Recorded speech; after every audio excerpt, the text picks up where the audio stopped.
In the heart of the Great North, there stood a kingdom unlike any other. It was called Vitrea, the Kingdom of Glass. Everything, from the castle walls to the flowers in the garden, was made of crystal. The people were rich, but they lived in constant fear, because in Vitrea, even a loud shout could shatter a house, and a single stumble could break a person. The land was ruled by King Alaric, a man of cold brilliance who lived behind a mask of silver. Beside him was his only daughter, Princess Seraphina. But Seraphina was different. While everything in the kingdom was clear and bright, she was always covered in gray. They called her the Princess of Ash. Seraphina had a strange condition. No matter how many silk dresses she wore, or how many times she bathed in rose water, ash would fall from her fingertips.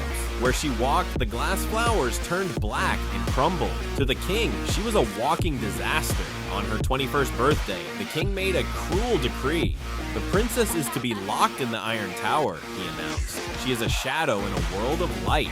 Until she can stop the ash, she shall not see the sun. For 3 long years, Seraphina lived in silence, watching the people below pretending to be happy, walking on eggshells, afraid to touch one another for fear of breaking.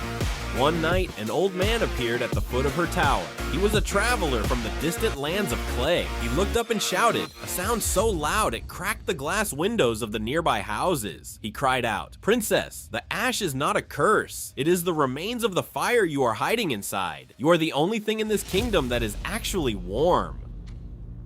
Seraphina realized the truth in that moment. The king hadn't locked her away because she was dirty. He locked her away because her warmth would melt his perfect frozen world. That night, she stopped fighting the fire. Instead, she let it grow. The iron bars of her prison melted like wax. She walked down the stairs, and with every step, the glass floor beneath her didn't shatter. It transformed into rich brown earth. The king met her in the courtyard, his silver mask trembling. "Stop," he commanded. "You will destroy everything." But Seraphina reached out and took his hand. The glass didn't break, it softened.